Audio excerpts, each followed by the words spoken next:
ولسه مكملين في تحديات انا وماما. النهارده بقى يا بنات هنعمل الميني بيتزا على طريقتي، وهي هتعملها لكم على طريقتها.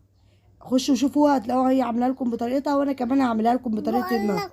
الفيديو ده بتاعي، انت مش مفروض تتكلمي فيه. سلام على خير. لا ده الفيديو بتاعنا. طب بصوا بقى قبل ما نتوه من بعض ونقعد هي تقول لي ده فيديو وانا اقول لها لا ده الفيديو بتاعي، خشوا شوفوا الفيديو بتاعها وقولوا لها ايه رايكم في الكومنتات. دلوقتي يا بنات معايا 3 كوبايات من الدقيق عليهم. انا اسمي لولي. طب ماشي، خشوا وشوفوا بقى هتلاقوا على القناه الفيديو بتاعها وهي بتعمل الميني بيتزا. ده الفيديو بقى بتاعي وانا بعمل الميني بيتزا. دلوقتي ال3 كوبايات دي بدات ان انا انزل عليهم بمعلقتين من اللبن البودره، ومعلقه صغيره من الخميره، وكمان معلقه سكر، و3 معالق من الزيت يا بنات. وبدات ان انا دلوقتي ان احنا هنعجنهم كويس جدا. وكمان وهننسى ذره الملح اللي بتبقى على الدقيق. كده كده بصوا بتعملي حلو وبتعملي حادق لازم رشه الملح دي، ورشه ذره صغيره جدا بس بتفرق جدا جدا. وهنبدا بقى ننزل بالميه ونبدا نلمها بنفس الشكل ده. بصوا سهله معانا جدا، ويعني مفيش اقل من ساعه هنبدا نعمل الميني بيتزا بتاعنا بطريقتنا مش بطريقتها. خشوا شوفوا طريقتها وشوفوا طريقتي واكتبوا لنا في الكومنتات وقولوا انهي طريقه احلى. بدات دلوقتي كده اهم حاجه ان احنا نعجن العجينه كويس جدا. بصوا لغايه ما نمسك كده. وطبعا يا بنات انا ما عنديش عجانه، حتى لو عندك عجانه امتى بطل او امتى وانا بعجن كده بايدي اعرف ان خلاص العجينه كده بقت كويسه.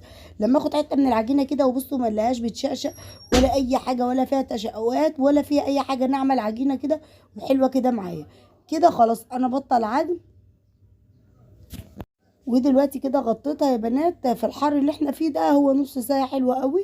هتبداي انك تغطيها وتختبر معانا كده.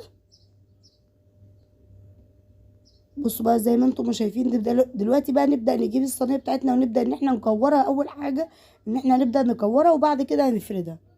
ما تقلقيش الطريقة سهلة جدا جدا والله، وبيطلع طعمه تحفة جدا.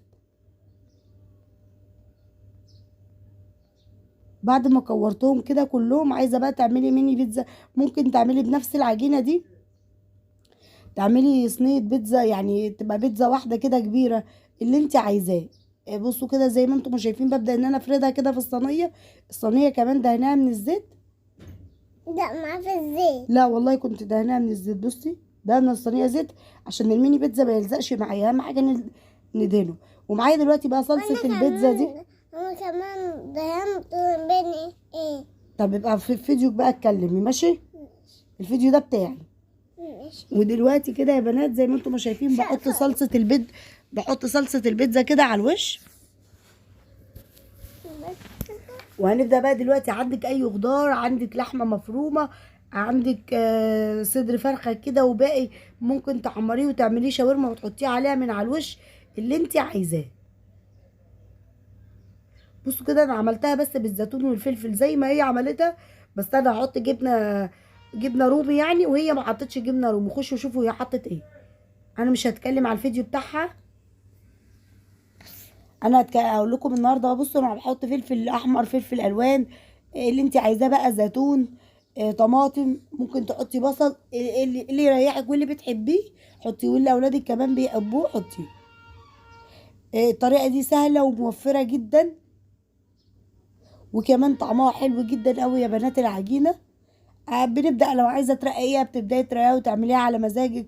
عايزه تبقى العجينه لا تخينه شويه بتبداي تعمليها كده.